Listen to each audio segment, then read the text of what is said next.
What's going on, everybody? Hope you're all having a fantastic day today. Now, today is no factual information. We're not covering any articles, nothing like that. It's more of just something that I've been thinking about in the back of my mind, and, a little food for thought for you guys to think a little bit and maybe engage in the comments section. But I'm just going to be kind of, telling you what I think the future of Battlefield is heading towards due to past experiences with other franchises. But before we go ahead and actually hop into the commentary very quickly, I know I said yesterday I was off from live streaming, but we're back and in action today. So if you guys want to go ahead and tune into that live stream, say hello, chat it up with me a little bit, and just hang out with the awesome community that we have over there, by all means, the link to that stuff is down in the description. I don't really know what game we're probably going to play today. I don't know, maybe Vanguard, Battlefield. It doesn't really matter about the game. Usually I just stream to chat it up with you guys, but we'll figure out what we'll play in the background when the time comes. Alright, ladies and gentlemen, enough with all that talk. Let's get straight into the commentary here. Now, if you guys have been following my YouTube channel for a really long time, you probably already know that I am a very, very, very hardcore Call of Duty fan. I mean, since the beginning of time, FPS games, Call of Duty was my main title. I grinded the living hell out of these games back in the day, and still to this day, I'm following the franchise just as religiously as I did day one. Pretty sad, I know, it's very sad, especially knowing the condition of the Call of Duty franchise. It sucks that I'm still, grabbing on for that little bit of hope that the game might make a return one day. But hey, that's what hardcore fans do for games that they really love. But the one thing that drives me absolutely mad about the Call of Duty franchise, and I think it drives pretty much the whole community mad as well, is the fact that Call of Duty Mobile is probably one of the best Call of Duty games we have seen in a very long time. Now, before all of this stuff has come out, there used to be a game called Call of Duty Online. It was on PC, and at first, that was the #1 game that a lot of people actually fell back on. Now, again, it was a PC exclusive, so a lot of, console fans didn't really get a chance to go ahead and try it out, but everybody knew about Call of Duty Online. All the best maps, all the best weapons, everything that you could possibly love about a Call of Duty game combined into one single title. Now, as time has gone on, I'm pretty sure Activision actually made them shut down their game, so it's no longer a thing anymore. I don't know why they got shut down, but Plutonium and IW4X and all these other mods are able to stay alive. I don't really understand the background to that stuff, and all the law stuff, but hey, you know what? It happened. It got shut down, and as we see present day, we now have Call of Duty Mobile, which is pretty much what I just explained.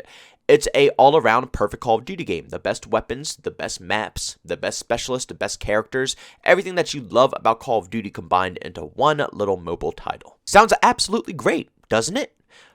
But the thing that's really annoying, being a hardcore Call of Duty fan, is that we have been asking for years and years and years and years and years, I can go on and on and on, for a game that resembles a old school title. Something that's like a throwback, something that we can all just embrace and love, but have it on console and PC, have it as an official release. We've been asking for ages for that exact thing, and instead of releasing a game like that on console and PC, they released it on mobile. Now, yes, you can get an emulator on PC, or you can just, get a controller hooked up to your phone, and you can play it any other way, but at the end of the day, it's still a mobile game. It's not smooth, it's not, a AAA budget, it's a mobile title. It's fun as hell, it's awesome, but it's a mobile title. And it hurts so bad because every year, Call of Duty continuously gets worse and worse.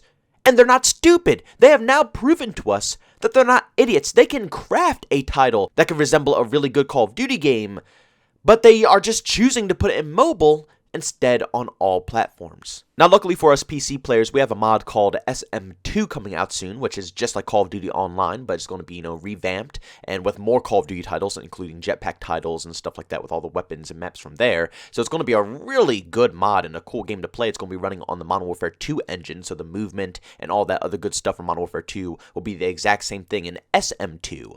So that's going to be great, but again, it's a mod. I'm still waiting on the day that, Activision will allow one of these development teams, or hopefully Microsoft in the near future, to allow one of these teams to make a true classic, something that really is a good Call of Duty game. Now, you're probably sitting here and wondering, what in God's name are you talking about, JB? This has nothing to do with Battlefield in any way, shape, or form, but it really does. Because Battlefield has been going through the same exact cycle. Whether you like it or not, When Battlefield 1 came around, I think a lot of people were still really craving a modern day game, something that resembled Battlefield 3, Battlefield 4, maybe even a Bad Company game. We weren't mad, we weren't angry, it was really cool to see a World War I game, and it was really unique and interesting, especially in the FPS genre, to see, a fast-paced arcadey World War I game, to be exact. But that doesn't mean that the whole community was pleased and happy with it. But that's okay. We had Battlefield Hardline, we had Battlefield 1, we had multiple years of games that weren't modern day, well, technically modern day. Hardline could be considered, but I'm talking about modern day military. After so many years of not getting a modern military game, it just has to happen, right? It's going to happen. Wrong. Then comes Battlefield 5.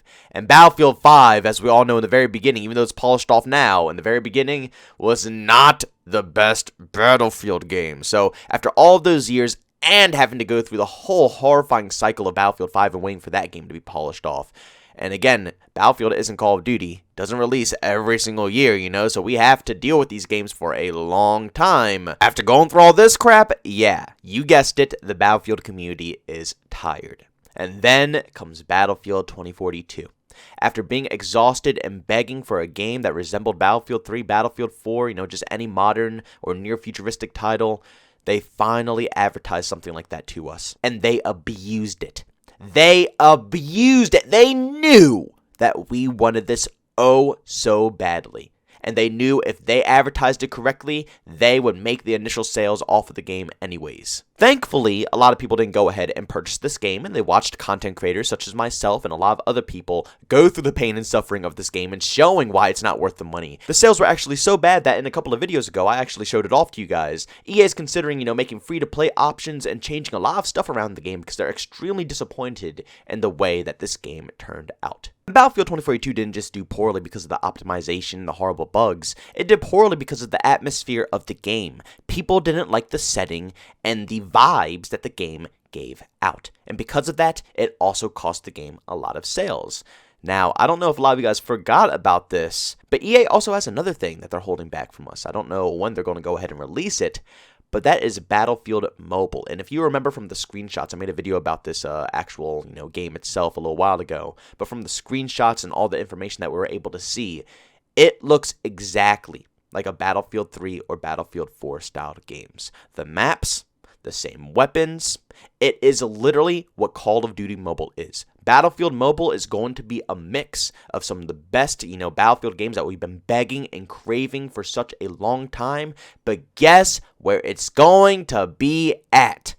Mobile. Now, I guess I can understand where EA is coming from, because if you look at Call of Duty Mobile, it's pretty much proven that almost everybody out there has a cell phone. Probably more cell phones are out there compared to people who own actual consoles. And because of this, if you make a banger Call of Duty game or Battlefield game, something that people can really resemble with, it will make absolute bank, because the numbers have been proven that mobile games from Call of Duty Mobile specifically do phenomenal, almost just as good as some of the, present games like Modern Warfare, Black Ops Cold War, and Vanguard, if not better than those games. And especially if EA makes it free to play and anybody can go ahead and download it, trust me, it's going to make them tons of money. I understand where they're coming from, but it hurts when you choose to experiment and make a really weird, wacky, goofy Battlefield game, especially coming from the core developers. This wasn't like, a side knockoff like Hardline kind of. Not really a knockoff, but, maybe by a different development team. No, this is DICE. And even though it's new developers, they were probably still trained by the top dogs, or at least have, other developers who have been working there for a long time to back them up and help them through the process. To me personally, Battlefield 2042 was completely unexpected and a massive slap to the face. It's okay to experiment like this, but at least give us a reliable game. If they gave us something that was really good like last year, like instead of Battlefield 5, if they gave us, like a really good grounded core Battlefield experience that resembled Battlefield 3 and Battlefield 4, or even the Bad Companies, I think a lot of Battlefield fans wouldn't mind Battlefield 2042 in the direction that it's taking, because they could still fall back on a game that's still modern. The problem here is that if we want to fall back to a game, we have to go all the way back to Battlefield 4, Battlefield 3, which isn't bad. Those games are phenomenal still, and they're really active, but at a certain point, We want something to feel a little bit more new. It's been a long time since those games have been released, and technology has evolved a lot. They could have made something really badass. But instead of making something really badass, they're going to use all those resources and deck out a mobile game and make it probably one of the best Battlefield experiences you can actually get. But of course, it's on mobile. Man, I don't want to say this is going to be true, but honestly, it seems like this is the direction the Battlefield franchise is going to be taking. But ladies and gentlemen, thanks so much for tuning into this video. If you enjoyed it, make sure to leave a like. Bones, I hate it. Leave a dislike. Also, if you're brand new, enjoy the content, don't forget to subscribe and hit that notification button. Also, want to chat with me, there's two ways to do so. I have Twitter and Discord. Both of those are in the down description. And also want to catch me live streams of video games and do it on Twitch. Link that's in the description as well. But guys, thanks so much for tuning in. See you all next one. Peace out.